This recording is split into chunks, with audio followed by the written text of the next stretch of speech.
Peachtree. And her marathon debut in Boston was the fastest marathon debut by an American woman ever, by nearly 3 minutes. She's the reigning U.S. 15K champion, and we're happy to have Jordan Hesse here making her Peachtree debut.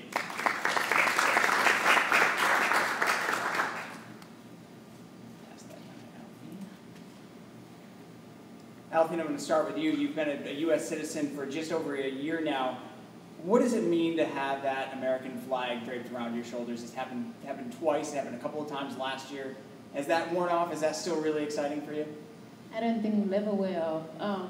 It's the first time that I had it was last year at the mini 10K, and it meant a lot to me. I was really emotional, and to have that tomorrow. To have that tomorrow again would be great, and like you said, having the American flag on 4th of July, there's nothing more American than that. And for me, having gotten my citizenship as a naturalized citizen, it would mean the world to me because I had a choice and I wanted to be an American, so tomorrow would be great. I think I'm excited about it.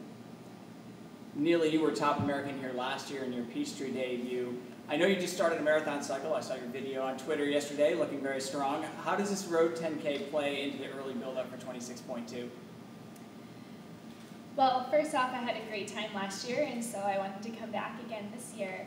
And I kicked off the summer last year training by coming and competing at the Peachtree Road Race. And so my goal this year was to come back and join everyone here again and get excited about the training and the racing that's ahead.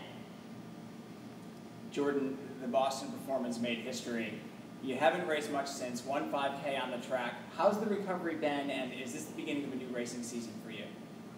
Yes, I'm excited to be back racing. That was sort of just a tune-up workout, so it's nice to get back to the road racing. And yeah, I've heard great things about this race, and I just wanted to come here and kind of kick off, kind of like Neely, I'll do a fall marathon, so this will be the first race and my build up towards that. But I think training's gone really well, so I'm excited for a good, fast race. Questions for our elite women's field? Barbara. Jordan, I don't know how familiar you are with this course. It has a few hills, one called Cardiac Hill, which might equate a bit to heart rate. How do you feel about it? You had some success in Boston on the hilly course. How do you feel about coming here? Of course, it's similar profile.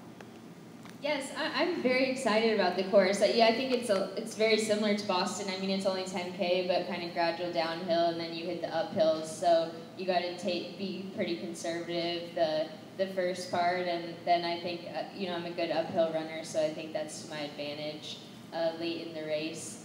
And I've listened to the Peachtree podcast, so I feel very informed about course tips, and that was good, very good, informative little series. And yeah, just made me really excited to come here. I'm impressed with all the work that goes into the race, and as with any road race, it's just really cool hearing about all the other participants as well. And my neighbor used to live in Atlanta and ran the race every year, so he gave me some tips on the course as well, and it'll help me knowing that there's 60,000 other people having to go up that hill as well.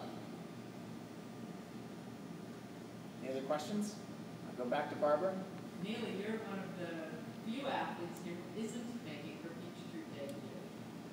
What did you learn about the course last year, and how do you feel about the fact that it can be a fast one on the right day?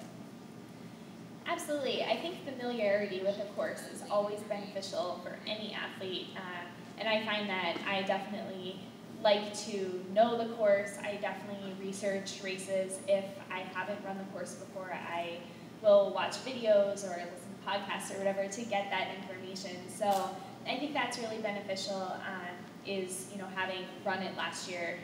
That will give me a little extra this year. But the other thing is, I think the energy on the course is amazing. And you know, yes, there's 60,000 people running, but there's probably at least that many cheering out there too. So it's a really fun event, and I'm looking forward to having that energy push me up those hills. Alex Neely talked about the hills. You're 1 month out from a really strong race in New York City in Central Park. Have you gained fitness since then? Because I think if you have, you're gonna be in good shape tomorrow. That's a secret. No, I definitely think so. I mean, training has been going really well, and yeah, we'll see how tomorrow goes, but I'm excited about it, and I'm excited about the hills. I mean, everybody's talking about it. Every time I go to a new race, I go crazy about researching and all that, but I feel like, wow, now I'm behind. Looks like the two ladies here know everything about the race, so I don't know. We'll see. All right, and they will all be available after our news conference today for one-on-ones.